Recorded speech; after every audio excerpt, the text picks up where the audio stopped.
Okay student, next exercise 3.2 है, जिसमें आपने सबसे पहले ये समझना है कि दो बेसिस को आप ऐड कैसे करते हैं और सब्ट्रैक्ट कैसे करते हैं और फिर मल्टीप्लाई कैसे करते हैं। तो इसका बड़ा आसान तरीका है कि आपने अगर इन दो बेसिस को ऐड करना है, दोनों बेस 2 में हैं, तो सिंपल पहली बात तो ये याद रख लें कि बेस 2 का मतलब है कि सिर्फ 0 और 1 आ सकता है आंसर में।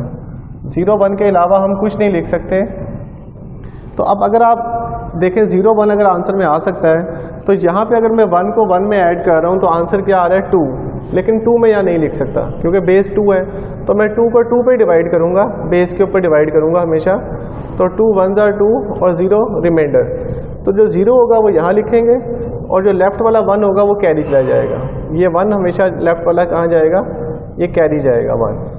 तो राइट वाली वैल्यू हमेशा इधर आएगी और लेफ्ट वाला हमेशा कैरी होगा। फिर 1 और 1 2, उसका फिर 1 0 बन जाएगा 0 और 1। अब 3 आ रहा है तो 3 को 2 पे डिवाइड करेंगे, 1 और 1।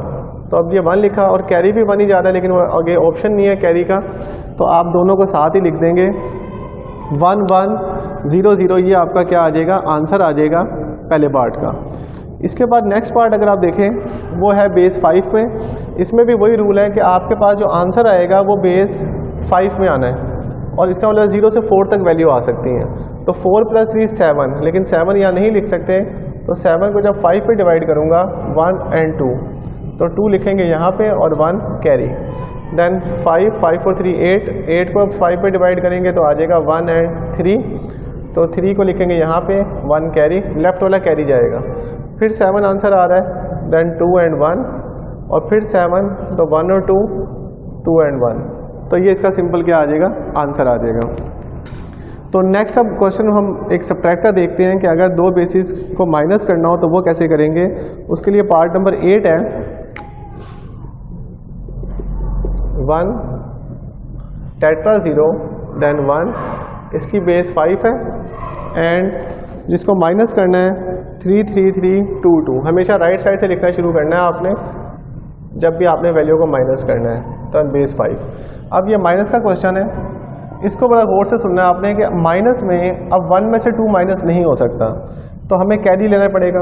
और कैरी कहाँ से शुरू होगा, 1 से, लेकिन कैरी हमेशा यहाँ पे बेस होगी। अगर बेस 5 का क्वेश्चन है तो यहाँ तो 0 हो जाएगा, लेकिन कैरी कितना आएगा 5। यहाँ 10 कैरी नहीं आएगा।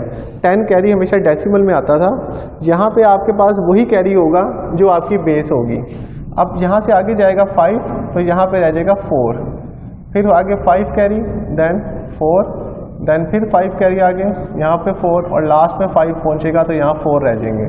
तो 5 + 1 6, 6 में से 2 माइनस किए 4, 4 में से 2 माइनस किए 2, 4 में से 3 1, 4 में से 3 1 एंड 4 में से 3 1। यहाँ पे अगर 0 लिख भी लेंगे तो कोई फ़र्क नहीं पड़ेगा।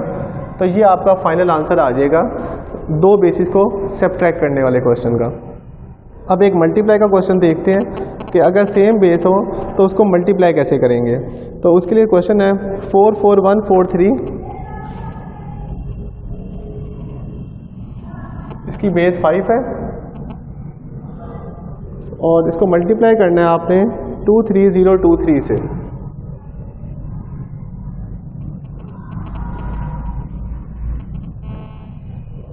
अब मल्टीप्लाई के लिए भी वही रूल फॉलो करेंगे कि आपके पास जितनी भी वैल्यूज़ आनी है वो सारी आपके पास बेस 5 में आनी है।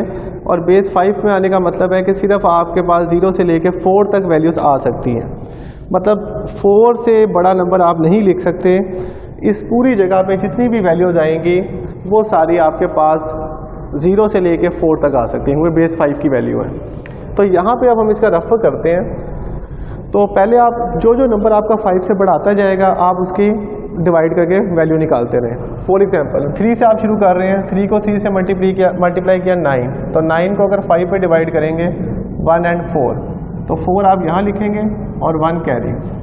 3 को 4 से किया 12, 12 में +1 किया 13, 13 को आप 5 से करेंगे 2 और रिमाइंडर कितना बचेगा 3, तो आप यहाँ लिख देंगे 3 और यहाँ पे 2। 3 को 1 से किया 3 + 2 5, अब 5 भी नहीं लिख सकते तो 5 को 5 पे डिवाइड करेंगे 1 और 0, तो 0 यहाँ लिखेंगे एंड 1 कैरी। फिर 3 को 4 से किया 12, 12 और 1 13, तो 13 का हम बना चुके हैं 2 3, तो 3 यहाँ पे आ जाएगा 2 कैरी। लास्ट में 3 को 4 से किया 12, 12 में 2 प्लस किया 14, तो 14 को अगर 5 से डिवाइड करेंगे तो 2 and 4 रिमाइंडर बचेगा। अब ये दोनों ही लिख देंगे यहाँ पे क्योंकि कैरी का आगे ऑप्शन नहीं है। नेक्स्ट अगर आप देखें, अब 2 से आपने मल्टीप्लाई करना शुरू करना है। 2 को 3 से मल्टीप्लाई किया 6, तो 6 को अगर 5 पे डिवाइड करेंगे 1 and 1, एक क्रॉस लगा देना है आप यहाँ पे 1 and 1 कैरी। उसके बाद नेक्स्ट आपके पास 2 को 4 से मल्टीप्लाई किया 8, 8 और 1 9, तो 9 का हम बना चुके हैं 4 1। फिर 2 को 1 से किया 2 और 1 3, 3 छोटा नंबर है ये वैसे ही आ जाएगा। 2 को 4 से किया 8, 8 को आप 5 से डिवाइड करेंगे 1 3, तो 3 यहाँ लिख देंगे एंड 1 कैरी। उसके बाद 2 को 4 से मल्टीप्लाई किया 8, 8 और 1 9, तो 9 का 1 and 4 आप पहले ही बना चुके हैं। नेक्स्ट आपके पास 2 क्रॉस आ जाएंगे। अब 0 से जब सबको मल्टीप्लाई करेंगे ऑटोमेटिकली सारे 0 हो जाएंगे। Then 3 cross. अब 3 से आपने दोबारा सबको मल्टीप्लाई करना है, लेकिन क्योंकि आप पहले ही 3 से मल्टीप्लाई कर चुके हैं तो अब आपने अपना टाइम सेव करना है, दोबारा 3 से मल्टीप्लाई नहीं करना।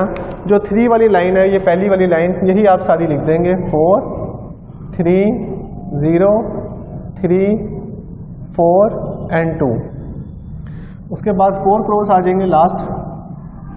अब 2 से करना है, 2 से भी आप पहले मल्टीप्लाई कर चुके हैं ये वाली लाइन, जब यहाँ पे 2 से किया था 1 4 3 3, तो यहाँ पे आप वही लाइन कॉपी कर दें 1 4 3 3 4 एंड लास्ट में ये 1 आ जाएगा।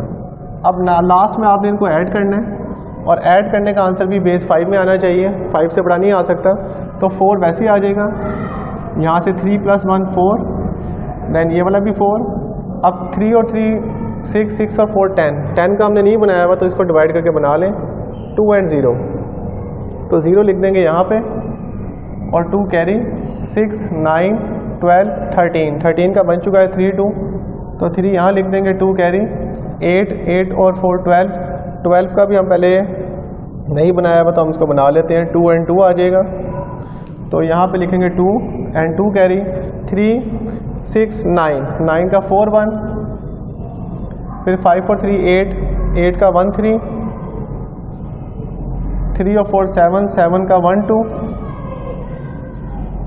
इसको बना भी लें आप बेशक, तो ये 2 और 1 कैरी, और एंड में 1 और 1 कितना आ जाएगा 2, तो ये आपका फाइनल आंसर आ जाएगा 2 2 3 4 2 3 0 4 4। और इसका जो आंसर आया है वो भी आपके पास किस में आया है, बेस 5 में, तो एंड पे आपने बेस 5 इसमें मेंशन करनी है। तो इस तरह कोई भी सवाल आ जाए प्लस का, माइनस का, मल्टीप्लाई का, तो आप उसको एक बात याद रखना है कि आपने उस बेस से बड़ी वैल्यू नहीं लेके आनी। ये पार्ट नंबर 9 था इसका, और सिंपल आपने जो भी आंसर 5 से बड़ा है, उस बेस से बड़ा आंसर आ रहा होगा, तो पहले आपने कोशिश करके उसको क्या कर लेना है, डिवाइड कर लेना है। नेक्स्ट अब क्वेश्चन नंबर 2 पे मूव करते हैं। Okay student, next question number 2 है। अगर आप पेपर पॉइंट ऑफ व्यू से देखें तो मोस्ट इंपॉर्टेंट क्वेश्चन है ये, और अगर पास पेपर में देखेंगे तो हर साल ये बोर्ड में सवाल इस तरह का आता है कि आपको डिफरेंट बेसिस अब दी हुई हैं। यहाँ पे बेस 8 है, वहाँ पे 5 है, फिर 2 है। अब इन डिफरेंट बेसिस को आपने ऐड करना है, और फिर उसके बाद जो आंसर आएगा उसको आपने बेस 2 5 और 8 में कन्वर्ट भी करना है। तो सबसे पहला काम वही है, सारी 3.1 ही है ये, कि सबसे पहले हम इन सबको डेसिमल में कन्वर्ट कर लेते हैं। जब तीनों डेसिमल में आ जाएंगे फिर इनको आप प्लस माइनस कुछ भी कर सकते हैं। तो सबसे पहले 8 को सॉल्व करेंगे, 7 × 8, देन 5 × 8, 0 पावर, देन 1, तो यहाँ से आ जाएगा 56, और 5 × 1, किसी की पावर भी 0 तो 1 होता है, तो 61 आंसर आ जाएगा पहले का। दूसरे को अगर आप सॉल्व करें 1 3 4 2 की बेस 5, सबको पहले 5 से मल्टीप्लाई कर लें, 0 1 2 3, जहाँ से आ जाएगा 125, 3 × 25 + 20, देन 2 × 1। इन सबको अगर आप सॉल्व करें तो आपके पास जो फाइनल आंसर आ जाएगा वो आ जाएगा 222, क्योंकि 200 हो जाएगा इनको प्लस करके, और बाद में 2 फर्दर ऐड कर दिए, 1 0 0 1 1 1। इसको अगर आपने डेसिमल में कन्वर्ट करना है तो 1 0 0 1 1 1, सबको 2 से मल्टीप्लाई कर लें, 0 1 2 3 4 5, देन इन सबको प्लस कर दें, तो आपके पास यहाँ से आ जाएगा 32 0 0 4 2 1। तो फाइनल आंसर आ जाएगा 32 36 38 39। तो जो आपके पास तीनों वैल्यू डेसिमल में कन्वर्ट हो चुकी हैं 39 222 एंड लास्ट में 61। डेसिमल में कन्वर्ट करने के बाद अब आपने नेक्स्ट क्या काम करना है, इन सब की वैल्यूज़ को क्वेश्चन में पुट कर देना है। जो आपको सवाल दिया हुआ था उसमें अब इसकी वैल्यूज़ को अगर सब्स्टिट्यूट करें तो पहले का आंसर मेरे पास आया 61, दूसरे का 222 और लास्ट का 39।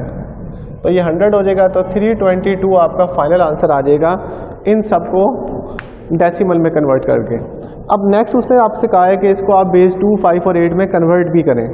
तो अगर तो क्वेश्चन सिर्फ आता है एवेल्युएट करें तो फिर तो यहाँ तक आपका आंसर इनफ है।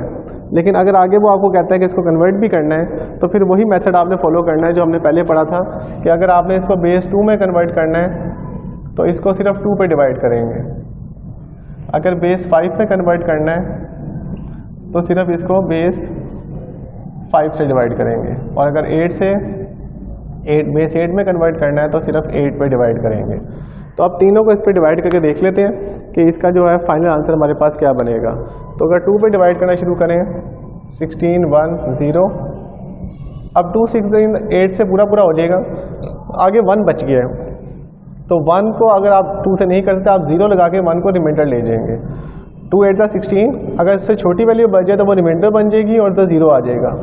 नेक्स्ट अब आपके पास आसान हो जाएगा 40 0 20 0 10 0 5 0 4 1 1 0। अगर 5 से करें 5 6 30 2 कैरी 5 4 22 रिमाइंडर, फिर 5 12 60 4 रिमाइंडर। उसके बाद 5 से अगर डिवाइड करें 5 2 10 और 2 रिमाइंडर। 8 4 32। अब 2 छोटा है 8 से तो 0 लगा के 2 रिमाइंडर। 8 5 40 और 0 रिमाइंडर। तो ओके स्टूडेंट्स, को डिवाइड करने के बाद जब आंसर आप लिखेंगे आंसर आपके पास आ जाएगा 1 0 1 0 1 0 0 0 0 1 0। ये बेस 2 में आंसर बन गया। इसका लिखेंगे 2 2 4 2 2 बेस 5, सॉरी एक 2 नहीं आएगा, 2 4 2 आएगा। और यहाँ से आ जाएगा 5 0 2 की बेस 8। यहाँ से शुरू करना है, इसका ऊपर लिखना है। अब इसका पार्ट 2 अगर आप देखें वहाँ पे 248 लिखा हुआ है और 248 के साथ कोई बेस नहीं लिखी हुई। अगर आप सेकंड पार्ट देखें, इसका मैं क्वेश्चन आपको समझा देता हूँ लिख के। ओके स्टूडेंट, इसमें अगर आप देखें क्वेश्चन में ये आप ऑलरेडी डेसिमल में दिया हुआ है, इसकी कोई बेस नहीं है। इसका मतलब है इसको आपने कन्वर्ट नहीं करना, सिर्फ इन दोनों वैल्यूज़ को कन्वर्ट करना है बिल्कुल उसी मेथड से, और बाद में इसके साथ उसको ऐड कर देना है। तो जो वैल्यू पहले ही डेसिमल में हो इसको आपने किसी बेस के साथ सोल्व नहीं करना, सिर्फ इन दोनों को कन्वर्ट करेंगे और बाद में उनको प्लस करने के बाद वैसे ही आंसर फाइंड कर सकते हैं। तो इस तक एग्जाम्पल भी दी हुई है बुक में एक। तो ये आपने माइंड में ख्याल रखना है कि इसको आपने कन्वर्ट नहीं करना। और जब भी आपने बेस 2 5 8 में कन्वर्ट करना है तो पहला काम आपने करना है कि उसको सबको डेसिमल में लेके आना है। तो उम्मीद करूँगा बाकी जो पार्ट्स हैं इसके वो आप सोल्व कर सकेंगे। Thank you so much.